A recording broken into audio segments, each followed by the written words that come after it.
Bismillahirrahmanirrahim. Assalamualaikum warahmatullahi wabarakatuh. Alhamdulillahi ala ihsani wa syukru lahu ala taufiqihi wa amtinani. Asyhadu an la ilaha illallah wahdahu la syarika lahu ta'ziman li sya'nih. Wa asyhadu anna Muhammadan abduhu wa rasuluhu da'ila ridwani.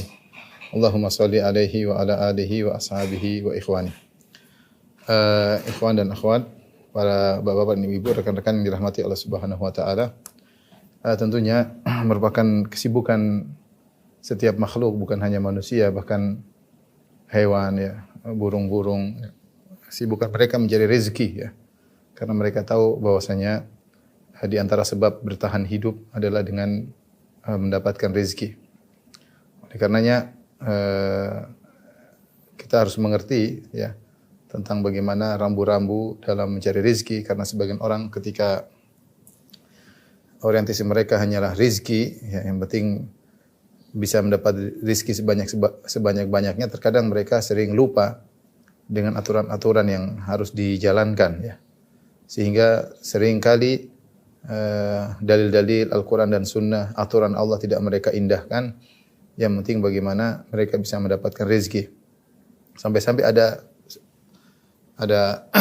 pernyataan sebagian orang yang mengatakan al-halalu mahalla fil yad. Yang halal adalah yang ada di tangan, itu yang halal ya. Apapun yang kita dapatkan yang penting sampai tangan kita, itulah yang halal ya. Sehingga tidak mempedulikan tentang aturan-aturan syar'i mengenai masalah rezeki ya. Maka pada kesempatan kali ini kita sama-sama saling mengingatkan ya, karena kita semua sama-sama membutuhkan rezeki. Kita hendaknya mempelajari konsep-konsep rezeki yang diatur dalam syariat. Sehingga ketika kita pun mencari rezeki, kita mendapat keberkahan, dan mencari rezeki tersebut kita jadikan sebagai sarana untuk mendekatkan diri kita kepada Allah Subhanahu wa taala. Karenanya sebagian ulama memandang bahwasanya mencari rezeki termasuk jihad fisabilillah, yaitu setimpal dengan jihad fisabilillah. Dan ini seperti disampaikan oleh Al-Qurtubi rahimahullah dalam tafsirnya ketika beliau menafsirkan surat Al-Muzammil. Allah Subhanahu wa taala menyatakan bahwasanya di antara orang-orang ada yang yadribuna fil ardi yabtaguna min fadlillah ya, wa akharuna yuqatiluna fi sabilillah. Allah mengatakan di antara hamba-hamba Allah ada yang yadribuna fil ardi yabtaguna min fadlillah, mereka mencari, berjalan di atas muka bumi mencari rezeki. Wa akharuna yuqatiluna fi sabilillah, dan sebagian orang ada yang berjihad di jalan Allah Subhanahu wa taala. Kata Al-Qurtubi rahimahullah bahwasanya Allah menggandengkan antara mencari rezeki dengan berjihad di jalan Allah Subhanahu wa taala, menunjukkan bahwasanya seorang mencari rezeki sepadan dengan berjihad ya. Dan ini pernyataan saya rasa tidak berlebihan, terutama ketika kita berbicara tentang mencari rezeki yang halal ya. Karena godaan untuk mencari rezeki yang haram banyak, tapi kita mencari rezeki yang halal. Kemudian juga di balik mencari rezeki tersebut kita ingin menafkahi anak istri, terkadang menafkahi orang tua, kita ingin berinfak di jalan Allah Subhanahu wa taala, kita ingin berhaji, ingin umrah.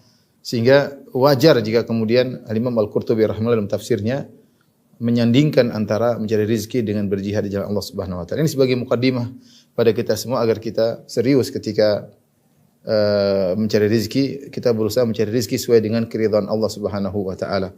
Tapi beberapa konsep yang mungkin jadi pertimbangan kita dalam mencari rezeki ya, konsep-konsep terkait rezeki.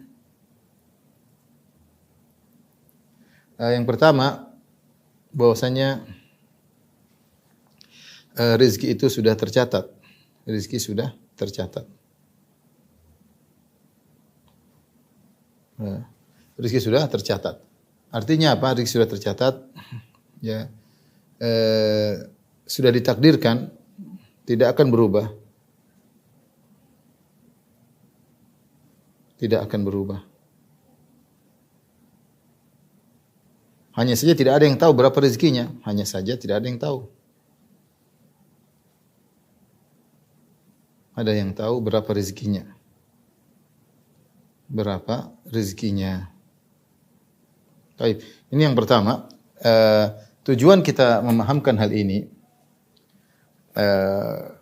Yang kedua, lanjutkan bahwasanya seorang tidak akan meninggal, akan wafat hingga rezekinya lengkap. Rezeki atau jatah rezekinya semua sudah dia dapatkan, hingga seluruh jatah rezekinya sudah ia peroleh.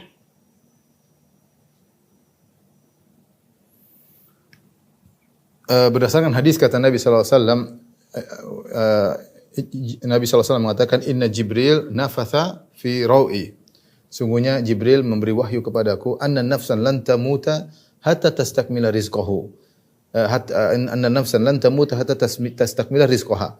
Bahwasanya satu jiwa tidak akan meninggal sampai dia menyempurnakan seluruh rezekinya, sampai dia menyempurnakan seluruh rezekinya ya.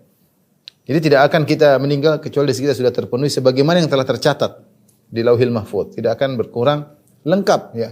Sampai disebutkan ada sebuah kisah saya pernah dengar dari seorang syekh, ada seorang jatuh di semacam sumur, terjatuh, kemudian ada yang tolong dia. Ada yang tolong dia, kemudian ketika dia tolong, kemudian dikasih susu, kemudian dia minum. Kemudian orang bertanya, "Kenapa kok bisa jatuh?" Dia bilang, "Tadi saya di sini terus saya taruh kaki sini." Dia jatuh kembali. Dia ingin praktekkan bagaimana dia ingin bercerita bagaimana terjatuh, ternyata dia jatuh kembali. Akhirnya dia meninggal dunia. Artinya apa? Dia belum waktunya meninggal karena masih ada rezeki yang tersisa buat dia, itu satu secangkir susu belum dia minum, setelah dia minum baru kemudian waktunya dia meninggal dunia. Ini sebagai gambaran bahwasanya rezeki itu tidak akan lepas. Kalau itu jatah kita pasti akan kita dapatkan. Pasti akan kita dapatkan. Hanya saja ketika kita mengetahui hal ini, apa tujuannya sih? Hanya saja kan tidak ada yang tahu. Tidak ada yang tahu berapa rezekinya ya. Dan ini tidak akan berubah. Ini tidak akan berubah. Tidak akan berubah. Hanya saja seorang tidak tahu berapa rezekinya. Nah, tujuannya apa kalau kita mengetahui hal ini? Tujuannya kalau kita sudah berusaha, hari ini kita sudah bekerja, misalnya berdagang semaksimal mungkin, dapatnya sekian, ya itulah yang tercatat oleh Allah untuk kita. Jadi kita terima. Jangan kita protes percuma, kita protes tidak akan bertambah. Ya, kalau kita sudah berusaha, dapatnya segitu, ya sudahlah. Ini berarti inilah jatah yang tercatat dari Allah untukku pada hari ini, ya segini ya. Ini untuk menenangkan jiwa kita ya. Kalau kita dapat banyak, kita bilang alhamdulillah jatah Allah kasih rezeki pada hari ini segini. Kita tidak ujub. Jadi ini fungsi kita beriman dengan takdir.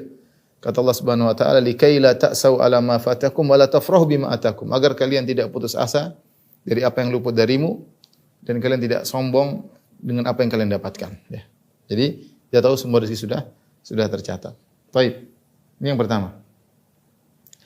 Yang kedua, rizki meskipun sudah tercatat, meskipun sudah ditakdirkan,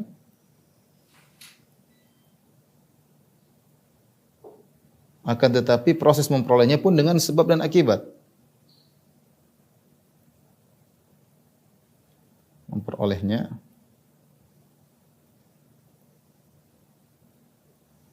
juga dengan usaha ya, dengan usaha. Dengan usaha ada hukum sebab akibat sunnatullah yang berlaku. Harus ada usaha dan tidak ada bedanya rezeki dengan ajal ya. Perhatikan. Tidak ada bedanya. Rezeki dengan ajal. Kita mengetahui bahwasanya ajal kita sudah ditentukan. Sudah ditentukan. Ya, apa namanya? Idza jaa ajaluhum la yasta'khiruna sa'atan wa la yastaqdimun. Jika telah datang ajal, maka seorang tidak akan bisa menunda dan tidak bisa akan mempercepat. Waktunya datang sesuai dengan waktunya. Tapi bukankah kita meskipun tahu ajal kita sudah ditentukan, kita enggak tahu ajal kita kapan. Ya. Allah Subhanahu wa taala mengatakan, "Wa ma tadri nafsun ya, madza taksibu ghada." Tidak satu jiwa pun yang tahu apa yang dikerjakan besok. Wa ma tadri nafsun bi ayyi ardhin tamut, dan tidak satu jiwa pun tahu di mana dia akan meninggal dunia. Dia tidak bisa memastikan, dia enggak tahu dia meninggal di mana. Dia meninggal di kota mana, di tempat mana, dalam kendaraan atau di rumah sakit mana, dia enggak tahu.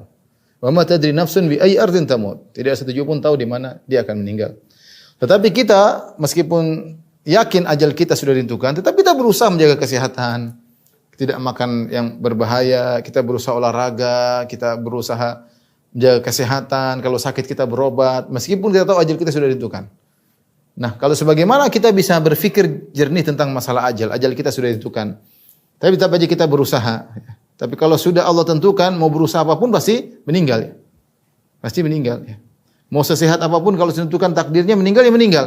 Tetapi kita tidak tahu kapan kita meninggal, makanya kita berusaha untuk mempertahankan hidup kita dengan berobat, dengan olahraga dan macam-macamnya. Dah, ini mirip dengan rezeki, sama dengan rezeki.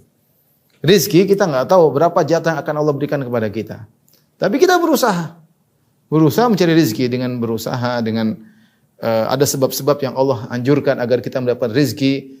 Kita menempuh sebab-sebab tersebut, baru kita tahu berapa rezeki kita yang Allah berikan pada hari ini. Itu kita pun tahu hari ini. Esok-esok kita belum tahu. Menjelang kita meninggal kita tidak tahu rezeki kita berapa. Itu rahasia Allah Subhanahu wa taala. Jadi rezeki meskipun sudah ditakdirkan tidak menafikan usaha ya. Tidak menafikan usaha. Makanya sering kita sebutkan tawakal yang benar ya. Tawakal yang benar adalah yang menggabungkan dua perkara.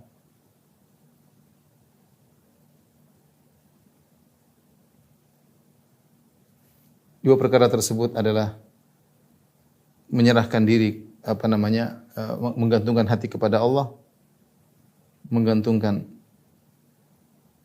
hati kepada Maha Pemberi Rizki, itu kepada Allah Ar-Razzaq. Maha Pemberi Rizki, kemudian usaha. Ya, usaha, ikhtiar kalau bahasa kita. Itulah yang disebut dengan tawakal yang benar. Makanya dalam hadis kata Rasulullah SAW, ihris ala ma yanfa'uk wasta'in billah. Semangatlah meraih apa yang bermanfaat bagimu. Kata para ulama dalam urusan dunia maupun dalam urusan akhirat kita berusaha. Wasta'in billah, minta tolong kepada Allah Subhanahu wa taala. Ya, minta tolong kepada Allah Subhanahu wa taala. Itu yang disebut dengan tawakal yang benar. Nabi SAW berkata, "Lau annakum tatawakkaluna 'ala Allahi haqqa tawakkuli la razaqakum kama yarzuqut tayr." Kalau kalian bertawakal kepada Allah dengan tawakal yang benar, Allah akan berikan rezeki kepada kalian sebagaimana Allah berikan rezeki kepada burung. Burung aja, kata Allah kata Nabi SAW, "Taqdu khimasan wa taruhu bitana." Burung pergi di pagi hari dengan perut kosong dan balik dalam kondisi perut sudah kenyang. Burung saja yang kita bilang tidak punya akal, tapi dia punya naluri untuk bekerja.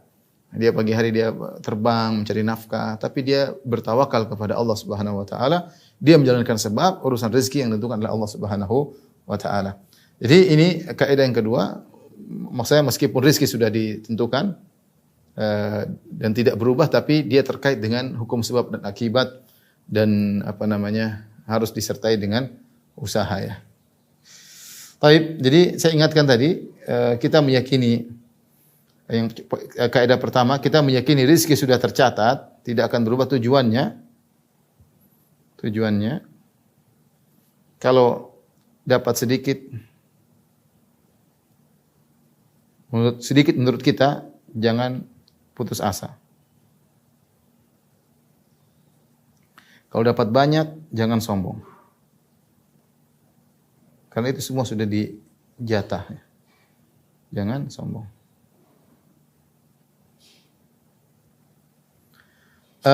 Dari sini kita tahu konsep rezeki mirip dengan konsep ajal. Maka kita tahu bahwasanya terkadang usaha tidak sebanding dengan rezeki. Sering ya. Saya ulangi, rezeki harus dicari dengan usaha. Tapi sering kali usaha tidak sesuai dengan hasil, sering. Ya, jadi usaha tidak mesti sesuai dengan hasil.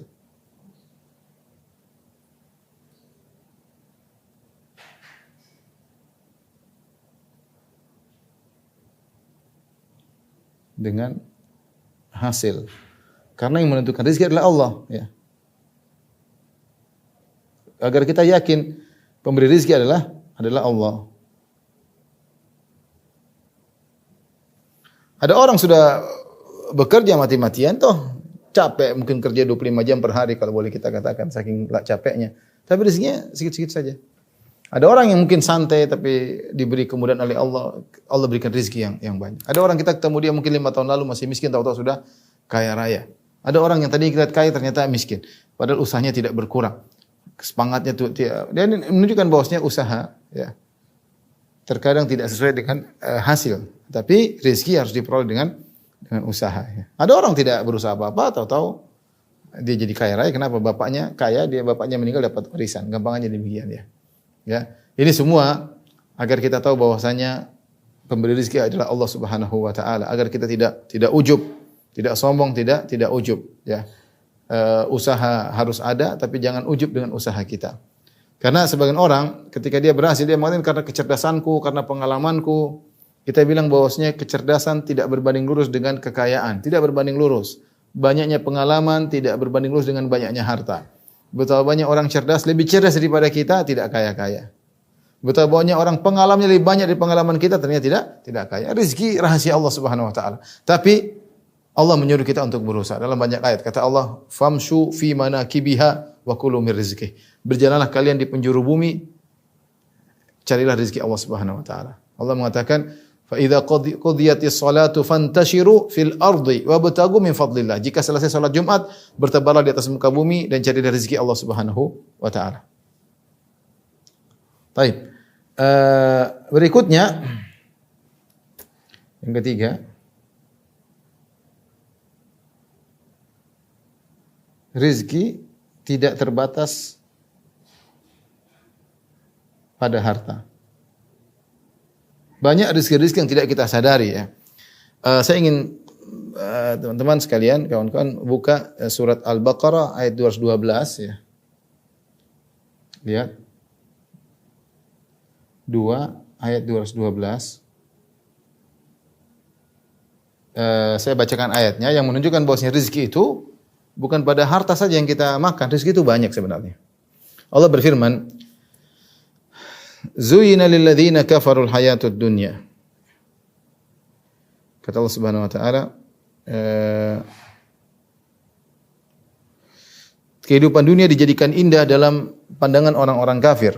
Zuyina lilladzina kafarul hayatud dunya wa yaskharuna minal ladzina amanu. Dan orang kafir mereka menghina, memandang rendah orang-orang yang beriman. Orang beriman mungkin terkadang rezeki secara materi sedikit sehingga dihina oleh orang kafir. Walladzina taqaw fawqahum yaumal qiyamah. Dan padahal orang-orang yang bertakwa itu lebih mulia daripada mereka pada hari kiamat kelak. Allahu yarzuqu may yasha'u bighairi hisab, dan Allah memberi rezeki kepada orang-orang yang dikehendakinya tanpa batas.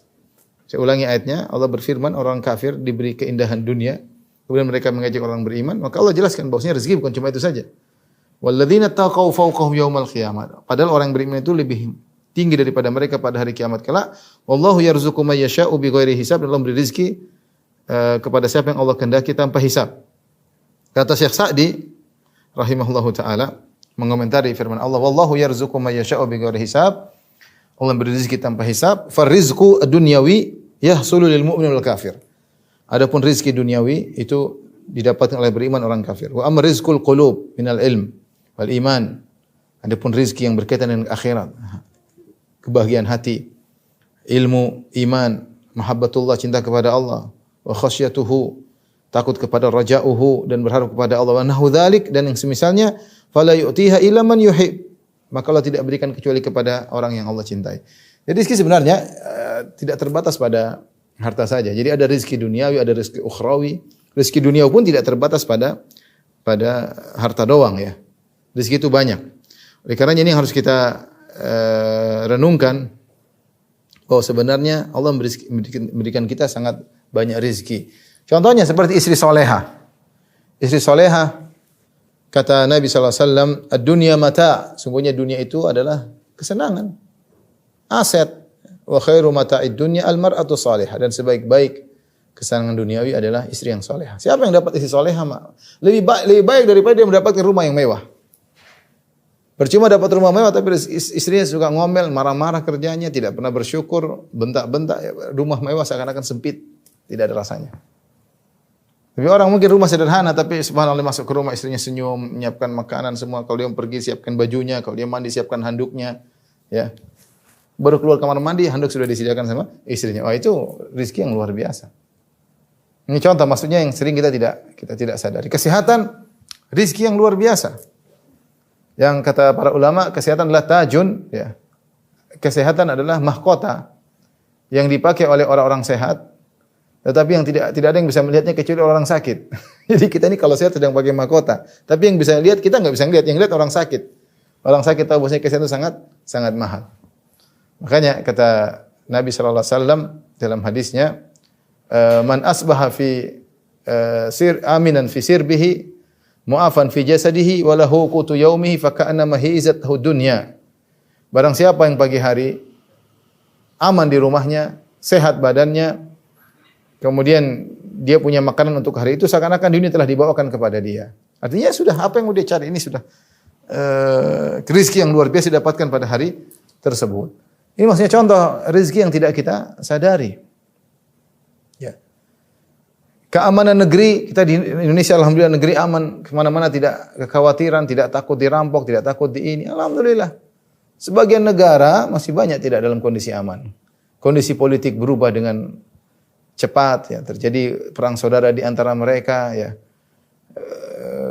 dan banyak hal, ya. Jadi maksudnya ini banyak rezeki yang tidak kita sadari. Belum rezeki tadi berkaitan dengan kata Syekh Sa'di rahimahullah taala, berkaitan dengan keimanan, kita bisa sholat, kita bisa baca Quran. Ini bekal kita di akhirat. Kita sedang mengumpulkan aset kita untuk di akhirat. Banyak orang rezekinya banyak tapi jauh dari Allah Subhanahu wa taala. Orang jauh dari Allah tidak akan tenang. Tanyakan sama orang-orang yang hijrah. Saya mungkin kalau saya ngomong mungkin dianggap omong kosong. Tapi tanyakan sama orang yang berhijrah, yang meninggalkan maksiat, meninggalkan kemewahan, yang tadinya mereka mewah, hidup hura-hura. Kenapa mereka rela meninggalkan hura-hura tersebut? Karena mereka tidak mendapatkan kebahagiaan. Mereka mendapat kebahagiaan ketika dekat dengan Rabb mereka, dengan Allah Subhanahu wa taala. Banyak kita ketemu orang seperti itu, meninggalkan kemewahan, meninggalkan harta, meninggalkan ketenaran, meninggalkan popularitas. Dia tidak mendapat kebahagiaan. Dapat kebahagiaan ketika hidup dalam Islam, dalam ketenangan, baca Quran, sholat. Ini rezeki luar biasa yang terkadang tidak kita sadari. Terkadang tidak kita sadari. Makanya konsep rezeki yang penting juga yang perlu kita pahami bahwasanya rezeki tidak terbatas pada aset yang kita miliki. Anak-anak yang baik itu rezeki. Istri yang salehah adalah rezeki.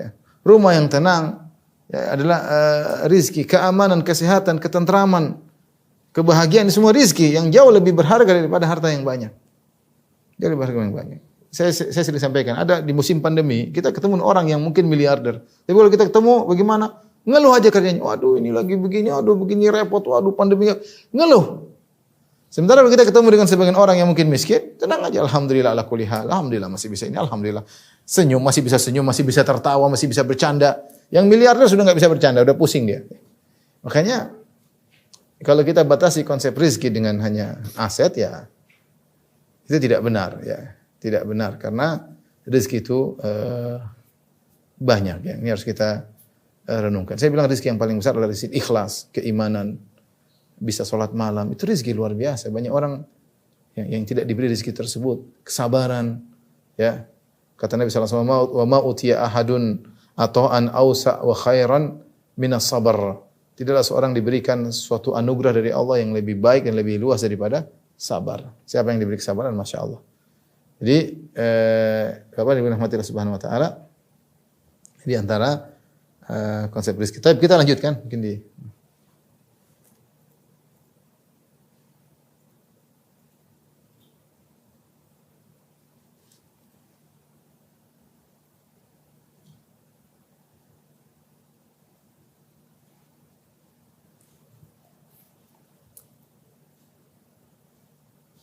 konsep-konsep rezeki. Masih lanjutan, ya. Yang berikutnya, bahwasanya rezeki tidak berubah jatahnya.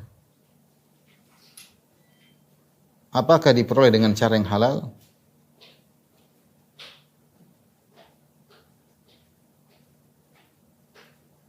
Yang halal atau cara yang haram?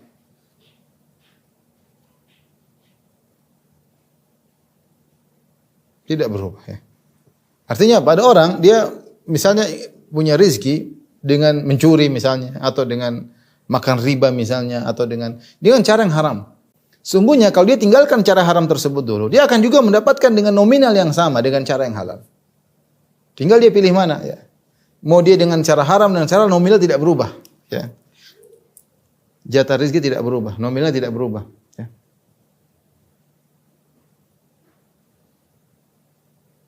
Makanya percuma. Cuma bedanya kalau dia dengan cara yang halal dapat pahala, kalau cara yang haram dapat dosa. Cuma nominalnya tidak berubah, rezeki tidak berubah. Tetap dia mendapatkan segitu. Tetap dia mendapatkan segitu. Harus kita yakini. Makanya Rasulullah SAW mengatakan dalam hadisnya, Inna Jibril nafatha fi ru'i, sungguhnya Jibril mewahyukan kepadaku, anna nafsan lan tamuta hatta tastakmila rizqaha, bahwasanya satu jiwa tidak akan meninggal sampai dia menyempurnakan rezekinya. Fa ajmilu fi talab, kata Nabi, maka carilah rezeki dengan cara yang baik.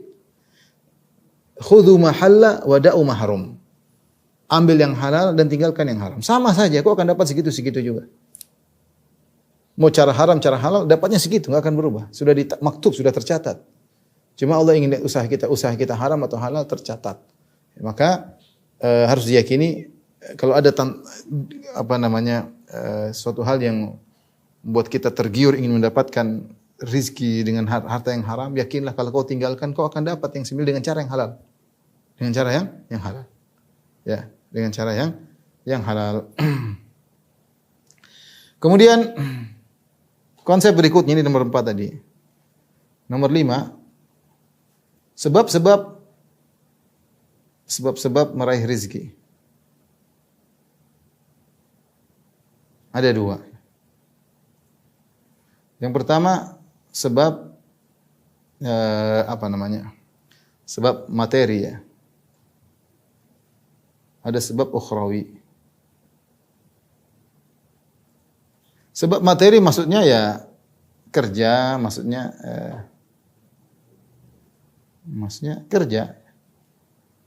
kerja ya. Sebagai misalnya pedagang ya. Atau dokter ya. Atau tukang dan lain-lain ya. Dan lain-lain. Ini namanya kita bekerja ya. Ini dilakukan dan oleh karena kita dapati bahkan para nabi ya. Para nabi pun mereka bekerja ya. Sebagaimana Nabi Daud kana haddadan. Nabi Daud dulu tukang besi ya. Kemudian Nabi Yahya kana najjaran. Nabi Yahya dulu tukang kayu. Ya. Nabi Daud dulu bikin baju besi dia jual. Ya. Sebagian nabi adalah tukang kayu dan sebagian intinya sampai para nabi pun bekerja. Demikian juga para salaf mereka juga bekerja. Adapun sebab ukhrawi ini yang terkadang dilalaikan. Perhatikan.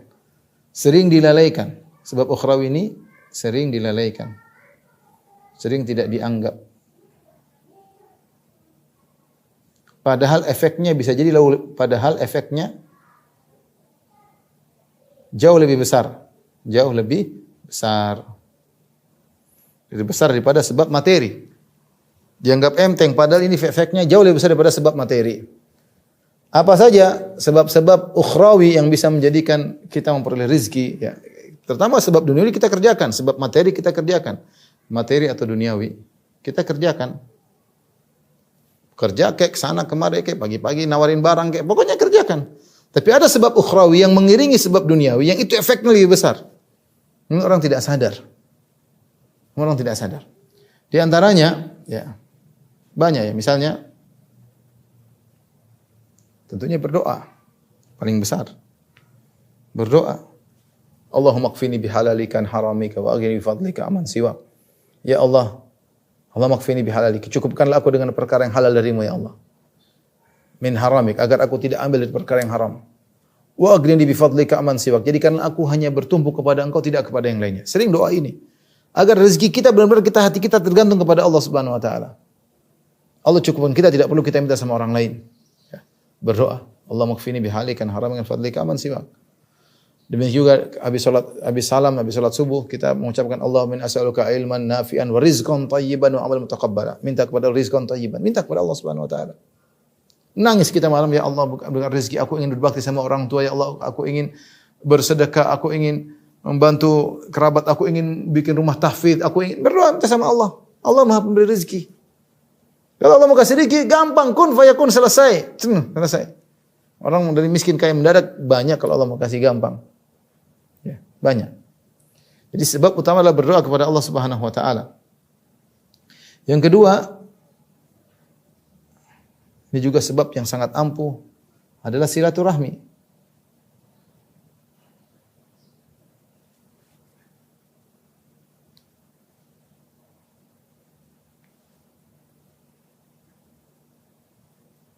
Berdoa.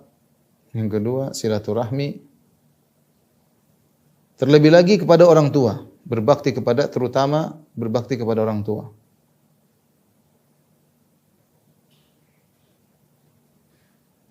Ada kedua orang tua.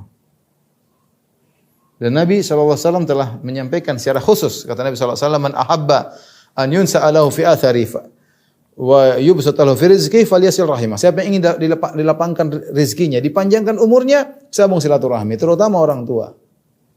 Dan rahim sudah pernah kita bahas dalam banyak kajian, yaitu kepada kakak, kepada adik. Kita infak, kita berikan kepada mereka hadiah. Pada ponakan jangan pelit, pada bibi, pada om jangan pelit. Mereka tuh rahim kita. Kalau punya rezeki kasih, Allah akan ganti dengan lebih cepat, lebih banyak. Ini sebab, lihatnya sepele, tapi ini tidak sepele, ikhwan. Ya. Orang yang nyambung silaturahmi dimudahkan apa? Rezekinya, dimudahkan rezekinya, dilapangkan rezekinya, panjangkan umurnya. Ya. Saya punya teman-teman yang Masya Allah ada yang di antara mereka pejabat, ada di antara mereka dai, ada di antara mereka adalah pedagang. Rata-rata mereka berhasil, ada rahasianya karena mereka berbakti sama orang tua. Rata-rata demikian. Kita cek-cek kembali, mereka ternyata berhasil. Di antara sebab utamanya mereka berbakti kepada kedua orang tua. Jadi usahakan membuat orang tua gembira. Bagaimana ibu melihat kita senang kalau kita datang, sangat dia gembira melihat kita. Kalau kita tidak ada, diharapkan kehadirannya. Maka insya Allah akan dimudahkan urusan kita. Sebagaimana seorang penyair berkata, ridha'uki sirru taufiqi. Sungguhnya keridhaanmu wahai ibunda adalah rahasia kesuksesanku. Keridhaanmu wahai ibunda adalah rahasia kesuksesanku. Betapa banyak orang berhasil karena doa orang tua yang tulus. Jadi jangan pelit sama kakak, sama adik, jangan pelit. Kemudian yang ketiga, di antaranya bersedekah. Dalam hadis kata Nabi sallallahu alaihi wasallam, "Ma naqasa shadaqatun min mal." Sedekah tidak akan mengurangi harta. Kemudian di dalam hadis, jadi sedekah secara zahirnya berkurang, tapi Allah akan tambah, tidak mengurangi bahkan menambah. Allah mengatakan, "Ya bani Adam, unfik alaik." Wahai anak Adam, berinfaklah, aku akan berinfak kepadamu. Saya sering sampaikan kisah ini, saya dengar dari guru saya ketika di Madinah. Ada seorang yang dia dapat rezeki, dia selalu bagi kepada orang lain. Dapat rezeki dia bagi sama orang lain. Maka ditanyakan kepada dia, Anda seperti dapat rezeki bagi sama orang. Dia bilang, demikian, saya punya kebiasaan kepada orang lain dan Allah punya kebiasaan kepada saya. Kebiasaan saya, kalau saya kasih orang, Allah kasih kebiasaan Allah kasih saya juga. Saya tidak ingin merubah kebiasaan Allah terhadap saya, gara-gara saya merubah kebiasaan saya dengan orang lain. Ya, ini harus kita yakini. Kata Nabi SAW kepada Asma binti Abi Bakar, la tuki fayuka alaiki. Jangan kau terlalu perhitungan untuk masalah sedekah ya. Artinya kita yang penting nyaman, tidak ada kekurangan, tapi sedekah udah ada, kalau ada kasih. Ya. Fayuka alaik. Kalau kau terlalu perhitungan, hitung-hitungan medit, Allah akan medit sama engkau juga. Ya. Al jazaa' misil amal. Ya, al jazaa' misil amal. Kalau kau medit, Allah juga bahasa Jawa medit ya, enggak tahu bahasa pelit ya. Allah juga pelit sama kamu. Ini masalah keyakinan. Dipraktekan ya. Niat, tapi kita ingat kita niat ikhlas karena Allah, bukan karena mencari muka pengin dipuji, enggak. Kita bersih karena Allah Subhanahu wa taala. Di antaranya sebab juga menikah ya. Kalau jomblo-jomblo yang miskin menikah, insyaallah rezekinya banyak. Kata Allah Subhanahu wa taala, "Iyakunu fuqara yughnihimullahu min fadlih." Dalam surat An-Nisa, kalau mereka para jomblo tersebut miskin dengan menikah, yughnihimullahu min fadlih, maka Allah akan cukupkan mereka. Dan banyak bukti jomblo miskin begitu nikah, alhamdulillah Allah rezeki bertambah. Banyak, kita semua buktinya. Dulu sebelum nikah jomblo kayak apa miskinnya? Susah hidup. Begitu menikah, alhamdulillah rezeki dimudahkan. Di antara juga banyak anak ya. Banyak anak, rezeki kita ditambah. Kenapa? Karena masing-masing anak punya rezeki sendiri, kata Allah Subhanahu wa taala. Wala taqtulu auladakum khasyata imlaq. Nahnu narzuquhum wa iyyakum. Jangan kalian bunuh anak-anak kalian wahai orang Arab jahiliyah karena takut miskin.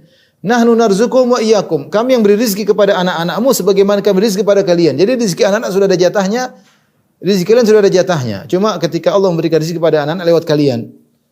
Tapi ini otomatis banyak anak banyak rezeki dan itu benar ya. Orang banyak anak banyak rezeki ya. Di antaranya bertawakal yang lebih. Bertawakal yang benar. Ibn Rajab ketika mengomentari hadis Nabi SAW, "Lau annakum tatawakkaluna Allahi haqqa tawakkuli la razaqakum." Kalau kalian bertawakal kepada Allah dengan tawakal yang benar, Allah akan beri rezeki kepada kalian. Maka kita ketika mencari rezeki, kita berusaha tapi tawakal kita harus ditinggikan. Bahwasanya Allah yang kasih rezeki kepada kita. Ini yang saya menjalankan sebab ya Allah. Rezeki semua dari Engkau ya Allah. Jangan kita ujub. Kita tawakal kepada Allah Subhanahu wa taala. Kata Ibnu Rajab, tawakal yang tinggi dengan sebab yang sedikit mendatangkan rezeki yang banyak. Tawakal yang tinggi dengan sebab yang rezeki sedikit bisa mendatangkan rezeki yang banyak ya. Kemudian jangan lupa bersyukur pada Allah. Bersyukur yang paling tepat adalah dengan beramal soleh. Kata Allah berfirman, la in syakartum la azidanakum. Jika kalian bersyukur, maka aku akan tambahkan nikmat bagi kalian ya. Ya, kemudian juga misalnya berinfak untuk menuntut ilmu. Para penuntut ilmu. Dalam hadis bahwasanya ada seorang dia bekerja sementara saudaranya menuntut ilmu dan dia beri rezeki, dia beri bantuan kepada saudaranya tersebut. Ya, maka Rasulullah jelaskan bahwasanya Allah memberi rezeki kepada saudaramu melalui engkau ya. Jadi kalau kita ada membantu orang menuntut ilmu, kita niatkan karena Allah. Allah akan mudahkan rezeki kita. Ya. Allah akan mudahkan rezeki. Atau kita mengayomi anak yatim misalnya, kita bikin pondok, kita mudahkan orang untuk belajar di pondok, rezeki kita insyaallah ada. Allah kasih mereka lewat kita dan kita ditambah oleh Allah Subhanahu wa taala. Ditambah oleh Allah Subhanahu wa taala. Kemudian kalau ada rezeki juga jangan lupa mengiringi haji dan umrah. Artinya kalau sudah umrah ya haji, kalau sudah haji bisa umrah lagi. Tentu bukan tiap bulan kita umrah, tapi ada waktu kita untuk umrah. Kata Rasulullah SAW, tabi'u bainal haji wal umrah fa innahuma yanfiyani al-faqr wadh-dhunub kama yanfil kir khabathal hadid. Ikutkanlah, sertakanlah umrah dengan haji, haji dengan umrah. Karena keduanya umrah dan haji ini bisa menghilangkan dosa-dosa dan juga menghilangkan kefakiran. Kalau orang ingin terhindar dari kefakiran, diantaranya dengan umrah. Kama yanfil kir khabathal hadid, sebagaimana alat pandai besi menghilangkan karatan besi. Ya. Di antaranya banyak beristighfar. Ya. Banyak istighfar. Sebagian dalam perkataan Nabi Nuh kepada kaumnya, faqultu astaghfiru rabbakum innahu kana ghaffara. Beristighfarlah kepada Rabb kalian, sungguhnya Allah Maha Pengampun. Yursilis samaa 'alaikum midrar. Allah akan turunkan hujan yang deras, hujan berkah. Wa yumdidukum bi amwalin wal banin. Allah perbanyakan harta bagi kalian, Allah perbanyak anak bagi kalian. Wa yaj'alakum jannatin wa yaj'alakum anhar. Allah akan bukakan bagi kalian kebun-kebun, taman-taman, dan Allah akan alirkan bagi kalian sungai-sungai. Jadi istighfar ini mudah mendapatkan rezeki. Tidak ada masalah kita sambil kerja astagfirullah. Intinya ikhwan, ya, kita niatkan kalau punya rezeki agar kerja kita berkah, kita niatkan rezeki kita ini bukan untuk duniawi saja, tapi kita untuk akhirat, ya, agar semua kegiatan kita adalah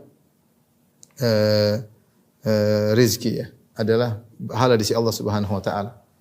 Kemudian konsep yang berikutnya,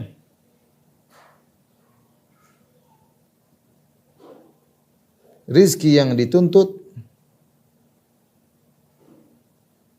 adalah yang thayyib.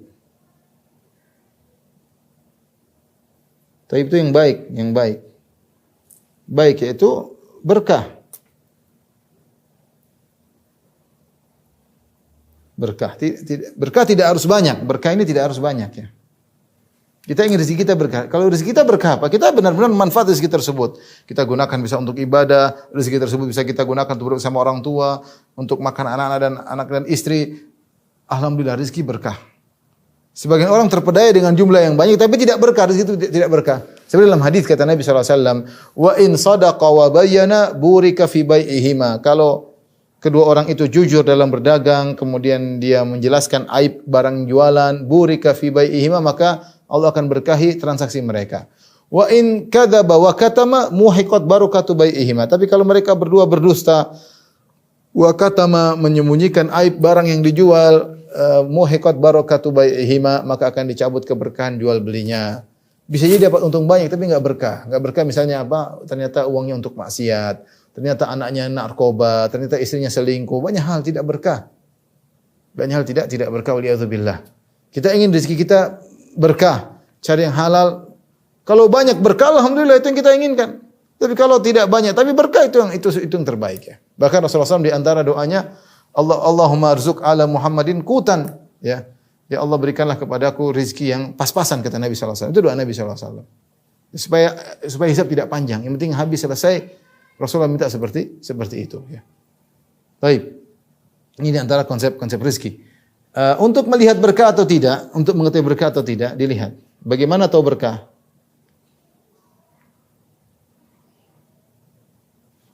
Gampangannya mudah. Jika harta membuat kita dekat kepada Allah, maka berkah.